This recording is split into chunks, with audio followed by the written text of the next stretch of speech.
is only to interpret and apply the law.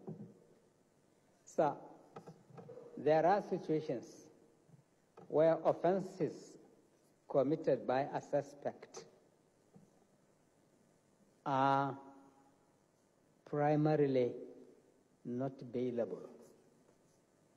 There's no way a judge or a magistrate can admit the accused person to bail. So the only place for such an accused person is custody. And there is no any other place you can put him to custody but the prison. Now, we try to see that as much as possible.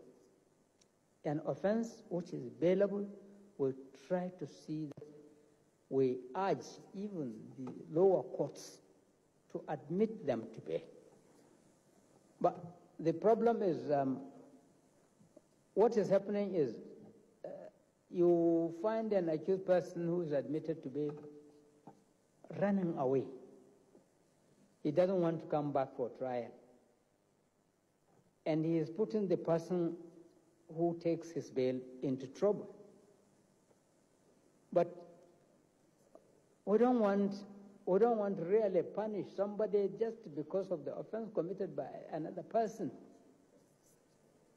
to put him to prison. No, I don't know of anybody who did it.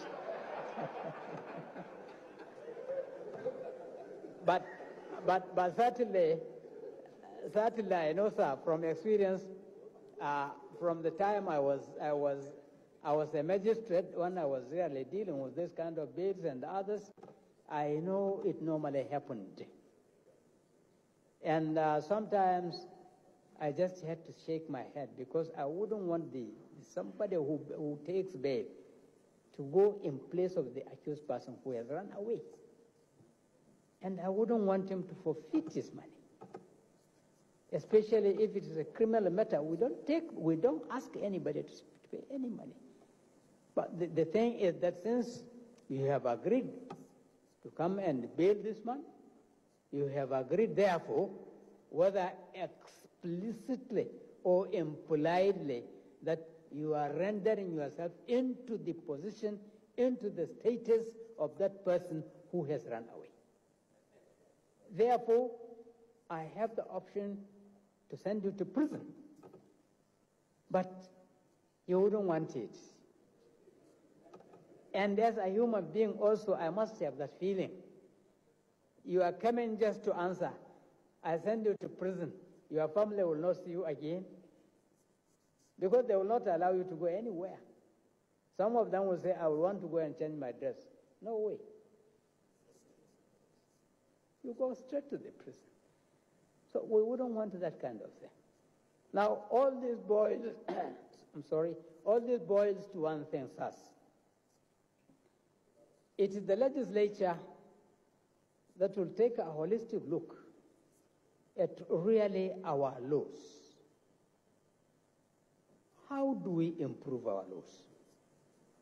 As much as we would want it, there is nothing we can do. The only thing we do is fair comment in our judgments. When we make those kind of fair comments, and if there's somebody who is following, maybe he will extract those fair comments, maybe bring it to you, have a look at it, and then if you decide, you make it to be a law. But we don't have the power to make a law. So, this is the position, and this is the problem, sir. Those awaiting trials, it is not on our wish that we are sending them. If it is bailable, we announce it to the whole world that the accused person is hereby admitted into bail of 200,000 naira and a surety in the like sum. Get somebody to come and bail you. He must be in the possession of those 200,000 naira. In the event he runs away, we will ask you to pay because we wouldn't want to send you to prison. If you fail to settle, then perhaps there's no alternative. It is the law that makes the provision for you. So, if you like, as the legislators, you can alter the position of the law and make it to be better.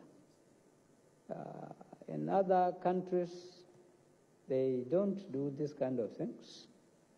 But we have to take it, our own position as Nigerians and in Nigeria.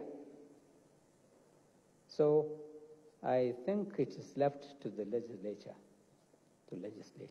Our own is to interpret and apply the law. We don't even enforce the law. Thank you. My name is Enyinnaya Abaribe. I represent Abia South. And thank you, my Lord, for the exposition on the matter of bail.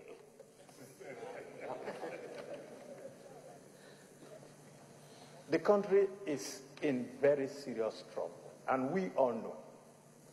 And we see the court as the institution that will help us to be able to navigate out of the difficulties we are in today.